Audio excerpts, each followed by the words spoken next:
Hello, I'm Antonio Mora. This is the newsandnews.com Day in Brief on Wednesday, March 20th at about 7 o'clock. Will he ever stop? Aren't there far more important issues?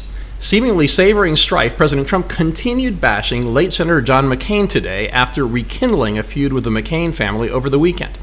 In a speech at a tank factory in Ohio, Trump piled on to his series of attacks against McCain over the past week, saying he never liked him, that he wasn't his kind of guy, and complaining that he hadn't been thanked for giving the war hero, quote, the kind of funeral that he wanted. A growing number of Republicans are speaking out, breaking their silence, with Georgia Senator Johnny Isakson bashing Trump's comments as deplorable. McCain's daughter Meghan has counterpunched, saying Trump's attacks are a bizarre new low, and adding today that if she had told her father, quote, 7 months after you're dead, you're going to be dominating the news, he would think it was hilarious.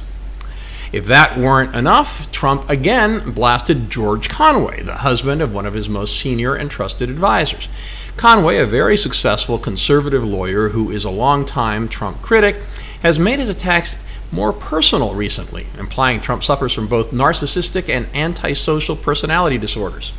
This morning, Trump took the feud to new heights, tweeting that Conway was a husband from hell, saying he was a stone-cold loser who is very jealous of his wife's success. He later called him a whack job who has done a tremendous disservice to his wonderful wife, Kellyanne. She actually defended Trump, saying, quote, you think he shouldn't respond when somebody, a non-medical professional, accuses him of having a mental disorder? I hope the Conways get along at home. The Federal Reserve held interest rates steady today, and a majority of its officials indicated that they might not raise rates at all this year. Fed Chairman Jerome Powell said, quote, the economy is in a good place. But he noted that global growth has slowed and that U.S. economic data is mixed, so it lowered its growth estimate for 2019. U.S.-backed forces have seized most of the last territory held by ISIS in Syria. Fighting has stopped, and the Kurdish-led Syrian Democratic Forces are searching for ISIS militants who may be hiding in tunnels.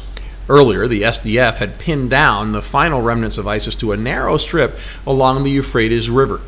At the height of its so-called caliphate in 2014, ISIS held more than a third of Syria and Iraq. That's an area larger than all of New England. After reports that former Vice President Joe Biden has reached out to at least a half dozen major donors to tell them he is running for president, he's becoming a growing part of the 2020 conversation.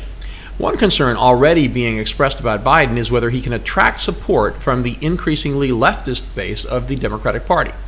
The centrist Democrat will need to field questions about the Green New Deal, Medicare for all, reparations, and other issues important to that base, without alienating the working class voters in the Rust Belt that he needs to beat Trump.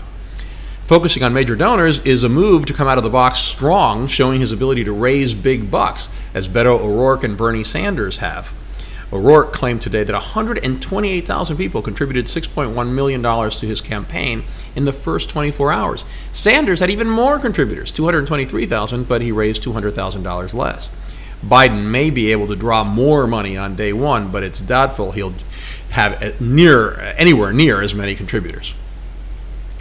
In a letter to European Council President Donald Tusk, British Prime Minister Theresa May acknowledges the obvious, that the UK will not be able to complete the Brexit process by the March 29 deadline. However, she promised not to delay Brexit past June 30, formally requesting that the EU grant a postponement until then. That would require approval from the other 27 EU countries, which is no sure thing. France's foreign minister argued that a delay should only be granted, quote, to finalize the ratification of the deal already negotiated. But May has failed spectacularly to get Parliament to agree to anything. Her proposed deals have been rejected overwhelmingly. May will argue her case for a delay at a summit in Brussels tomorrow. The Walt Disney Company has finalized its $71 billion purchase of about two-thirds of 21st Century Fox, becoming an even bigger behemoth, owning more entertainment companies than I can list here. Disney says the deal will increase its international footprint and expand streaming. Employees at both companies are bracing for large-scale layoffs that could reach as high as 4,000 jobs. The Murdoch family held on to Fox News, the Fox TV networks, and the Fox-owned television stations in what has been called the New Fox.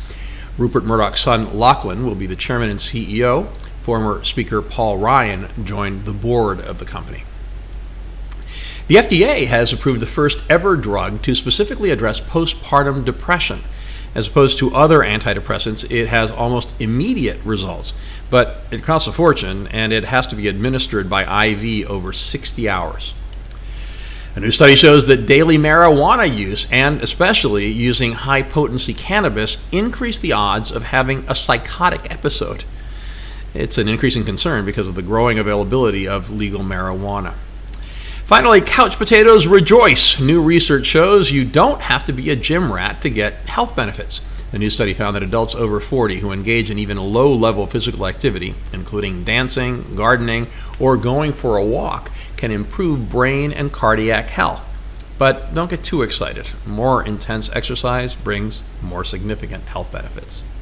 You can find all those stories and much more updated around the clock 7 days a week on newsandnews.com, where you'll find all you need to know in one place. Please subscribe to our YouTube channel by clicking on the right of your screen just below this video. Please follow us on Facebook at Real News and News, and follow me on Twitter at AMoraTV. I'll see you again tomorrow.